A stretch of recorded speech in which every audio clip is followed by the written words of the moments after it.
Bonsoir à tous et soyez bienvenus pour cette nouvelle review et cette review finale sur la série The Last of Us, donc qui est une adaptation du jeu de base sorti sur PS3 à l'époque. Et j'avais tout de même assez bien apprécié, c'est surtout au niveau de l'histoire qui m'a le plus impacté. Bon, après niveau gameplay, forcément ça ressemblait vraiment à un gros mix entre les Uncharted et le reboot, le remake, le reboot, je sais plus comment on dit ça, des Tomb Raider, notamment le premier sorti en 2013. Donc la série HBO, je vous envoie vers le lien, il sera sans doute quelque part là ou là, et dans la description de ma première review sur la série, du moins des 3 premiers épisodes, de ce que j'en ai pensé en général. Notamment les 2 premiers épisodes m'avaient plutôt convaincu, j'ai été curieux de savoir comment ça allait. Ensuite arriva le 3e, qui pourtant partait bien, mais au final, ça manquait vraiment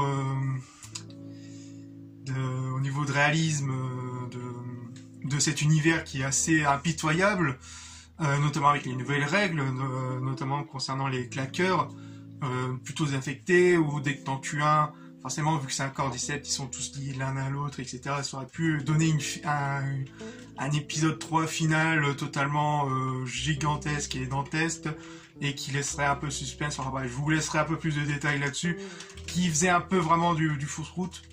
Donc, petite parenthèse, avant de continuer, je sais qu'en ce moment, il y a du vent, par chez moi, il y a du vent, il y a de la grêle. Bref, là c'était le meilleur moment que je pouvais tourner. Mais excusez-moi si vous entendez les petits bruits de coups de vent et des petites grêles ou pluie. Le temps fait ce qu'il veut, je sais pas. De toute façon, je vis sur une phase spatio-temporelle. Mais enfin bref. Donc on va revenir à la série The Last of Us, donc produite par HBO. Donc par la suite, ouais, au final, donc forcément vous avez vu le titre où c'est vraiment une déception, donc je viendrai un peu plus tard. Mais clairement, ouais, je pensais qu'il y avait cette sensation de danger avec les claqueurs, etc. Je trouve que la série part vraiment beaucoup dans la balance vers le côté danger humain, au lieu de essayer de pencher l'équilibre, un peu comme faisait The Walking Dead. Et pour moi, le meilleur exemple en termes cinématographiques, c'est les deux films plus tard, donc 28 jours plus tard et sa suite 28 semaines plus tard, qui franchement font un bien meilleur The Last of Us en termes d'adaptation. De toute façon, j'en parlerai sans doute un peu plus en détail sans trop spoiler, bien sûr. J'essaierai de survoler quelques points avec les petites notes. Ouais, c'est vraiment la sensation de danger qu'on n'a pas vraiment cette impression-là, où vraiment on penche vraiment sur le côté danger humain.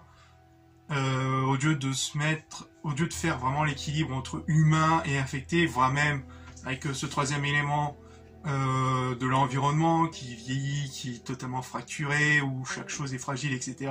C'est vraiment dommage de passer là-dessus.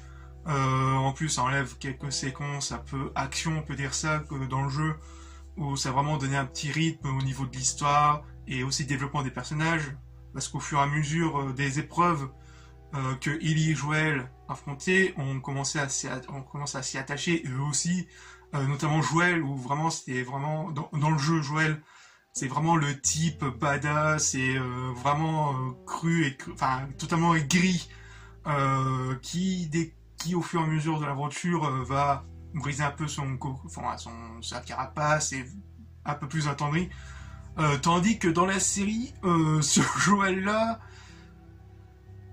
tu sais pas vraiment. D'un côté, il se livre vraiment à peu rapidement, et de l'autre, il peut vraiment totalement péter un câble, devenir un John Wick, par exemple, notamment dans le dernier épisode. C'est assez... ouais. Mais bon, après, il y a Pedro Pascal qui est devenu vraiment beaucoup plus ça avançait, et plus j'étais beaucoup plus convaincu par Pedro Pascal en tant que Joël, même si j'aurais préféré, bien sûr, l'acteur qui joue Jaime Lannister dans Game of Thrones. Après, forcément, concernant Bella Ramsey, je sais que je rajoute aux couches, mais...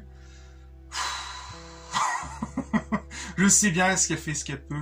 C'est une très bonne actrice, et franchement, je la trouve beaucoup plus convaincante en termes d'actrice dans le fameux épisode 8, où vraiment on donne vraiment tout ce qu'elle a, et franchement ça passe plutôt bien. Mais très honnêtement, l'écriture, avec l'écriture de cette Ellie là, franchement elle est beaucoup plus chiante, beaucoup plus casse-couille. Ouais, elle a pas vraiment la gueule angélique qui ressemble à peu près avec sa fille, mais ouais, non, pour moi c'est déjà une erreur de casting, et au fur et à mesure de la série, ça fonctionne vraiment pas du tout. Malgré que c'est une bonne actrice, mais pour moi dans le rôle d'Ellie, c'est vraiment un carton rouge. Voilà. Après, concernant d'autres écritures des personnages, je trouve que l'histoire des deux frères qu'on trouve à peu près dans le jeu passe plutôt bien. J'ai trouvé la petite narration sympathique, et je trouve que le jeu d'acteur fonctionne plutôt bien. Après, d'autres personnages secondaires, notamment les antagonistes. Bon, le coup du chrétien cannibale, encore le coup de la connasse dirigiste, mais oh, mais d'une débilité, mais tu vois qu'il y a le danger là, le plus dangereux, c'est dans... Il y a une pièce où il y a un danger, mais qui est prêt à bondir du sol, et au final, non, on va se concentrer sur l'autre qui a buté mon frère, on va concentrer toutes les unités là-dessus, au lieu de surveiller même pas ça. Oh là là, oh là là là là là là là. Après, concernant les deux derniers, notamment le dernier épisode, je l'avais plutôt bien apprécié. Même si je trouve que, ouais, en 43 minutes, t'as l'impression que c'était tout. Voire même que l'intro, c'était vraiment l'intro sur le passé concernant la mère de Ellie. Et justement, ça me fait un peu penser à cette intro-là de 28 semaines plus tard. Comme ça, je reviens là-dessus. Où ça me rappelle la scène du gamin qui s'est poursuivi par les zombies, enfin par les infectés plutôt, vers vers la maison au milieu de la campagne. Enfin ouais, je sais pas si c'est quasiment c'est un peu du copier-coller, mais sauf que la mère elle était déjà enceinte. Enfin bref, il y a une petite origine story assez sympathique, et justement les petites intros un peu sur l'origine de l'infection, etc. Ça manquait étrangement, ça montrait une autre idée de comment ça s'est passé, sur comment ils peuvent essayer de trouver un vaccin, mais malheureusement ça n'a pas été développé. Ouais, concernant le dernier épisode, ce que je voulais rajouter aussi, c'est que ça arrive vraiment trop rapidement en fait. Pourtant le rythme est bon, notamment la scène de gunfight à la fin, franchement plutôt bien avec la musique. Il y a vraiment une bonne mise en scène. C'était assez cool mais je trouve que tout est arrivé assez rapidement, quoi. Il n'y a pas vraiment de moment d'hésitation, voire même il y a un gros manque d'une grosse scène, notamment dans le métro, dans le jeu, je me rappelle très bien, qui renforçait un peu plus le lien avec Ellie et Joel. Enfin, ça a renforcé. Je sais pas, tout est arrivé trop rapidement, ou c'est vraiment étrange. Même si j'ai tout de même apprécié étrangement les deux derniers épisodes. Comme par hasard, les deux premiers et les deux derniers, je trouve que c'est plus ou moins les meilleurs. Après, au bout milieu, après le reste, c'est... Ouais. Troisième épisode qui fait du hors-piste, alors qu'il y avait une putain d'idée, surtout vers la fin, où toutes les conséquences...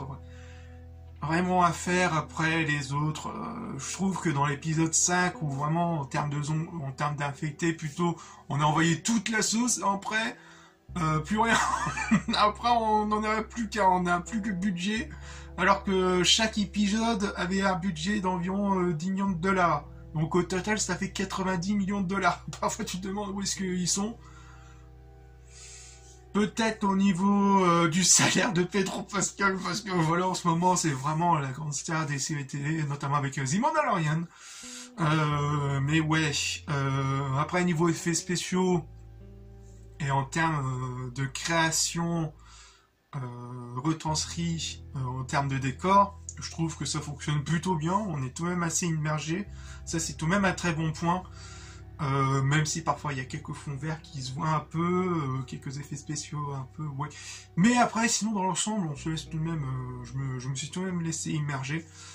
Mais ouais. Malheureusement, ouais, ça manque clairement d'affecter, alors qu'il représente tout de même le danger, un des dangers de ce monde post-apo, quoi. C'est vachement dommage qu'ils ont pas fait cette équipe-là. Chose que faisaient les premières saisons de The Walking Dead, de souvenirs. Et ouais, non, assez déception, assez déçu de ce que c'était au niveau de la construction. Parfois, on s'emmerde. Il y a vraiment de la narration. On veut tuer, en voilà. Ok, ça fait développer un peu plus les personnages, mais au bout d'un moment, au terme de rythme, ça plombe vraiment le rythme. On dirait qu'ils sont passés quelque chose et vraiment que plus on a avancé de leur périple, plus on a la sensation que ce monde post-apo, c'est vraiment le monde des bisounours. C'est vraiment un monde post-apo léger, quoi. C'est... contrairement dans le jeu où vraiment c'est... avec les petits guns d'action, franchement, avec... Je sais pas, c'est... ouais, pour conclure, je dirais que... En termes d'adaptation, c'est encore une fois, j'ai cette sensation de douche froide où c'est assez moyen, un peu comme j'avais ressenti avec le film Assassin's Creed et Tomb Raider et Warcraft, je crois. Ouais, Warcraft, il était déjà sorti. C'est vraiment ce genre de sensation où c'est moyen, mais ça aurait pu être pire, quoi. Je trouve que c'est plutôt ça. Pour moi, ça reste tout de même une grande déception. Et que si je pense qu'il y a une saison 2 qui est en préparation, je crois qu'ils ont donné le feu vert. Ouais, ils ont donné le feu vert. J'essaie de m'en souvenir.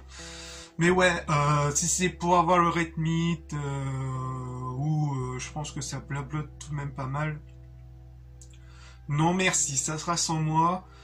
Déjà dans l'histoire du jeu, ça m'a pas trop... l'histoire du jeu dans la partie 2 m'a pas trop... voilà.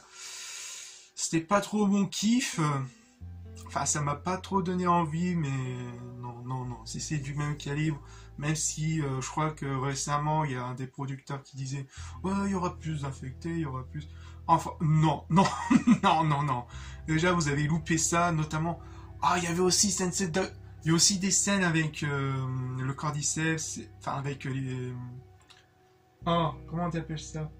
Ouais, il y avait aussi... c'est vrai que ça manque aussi les scènes de tension avec les spores. Franchement, c'était tout de même un peu scientifique. Enfin, ça rajoutait encore plus de crédibilité envers le Cordyceps, quoi. Ça rajoutait encore plus cet élément de danger, un peu comme le Tchernobyl, quoi.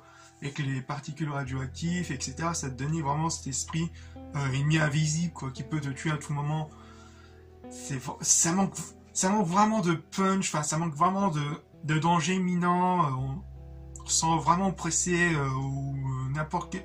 que ce soit humain ou infecté ou même l'environnement, voilà, t'es tout de même pas à l'abri, quoi, tu restes tout de même méfiant, je sais pas, je trouve que il y a un manque, il y a vraiment un manque de danger, il y a vraiment un manque en termes de développement de personnage, ok, mais faut revoir l'écriture notamment d'Ellie, faut revoir l'écriture d'autres antagonistes, faut vraiment, voilà. C'est étrangement ça reste tout de même regardable, c'est vraiment moyen, même si je pense que ça fait tout de même les bonnes volontés, mais non, pour moi ça reste tout de même une déception dans tout ça.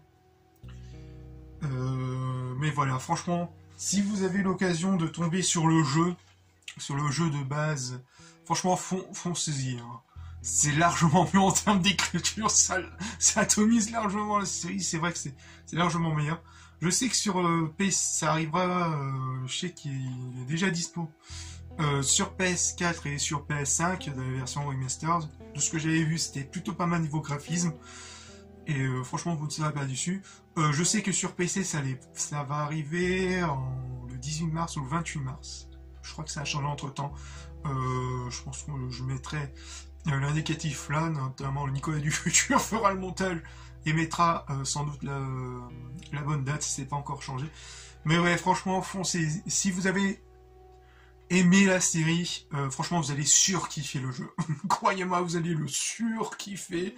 Et ouais, non, quand vous allez revoir la série après avoir fait le jeu, je pense que ça pourrait mettre votre avis en doute. Après, si vous avez aimé, tant mieux pour vous. Mais voilà, moi je préfère largement le jeu. Donc il y a encore cet effet-là maudit des adaptations de jeux vidéo. Donc n'hésitez pas à commenter. Pour tous ceux qui ont vu la série, n'hésitez pas à parler dans les commentaires, sans trop spoiler bien sûr. N'hésitez pas non plus à liker, à partager, et on se retrouve pour de futures vidéos. Peace!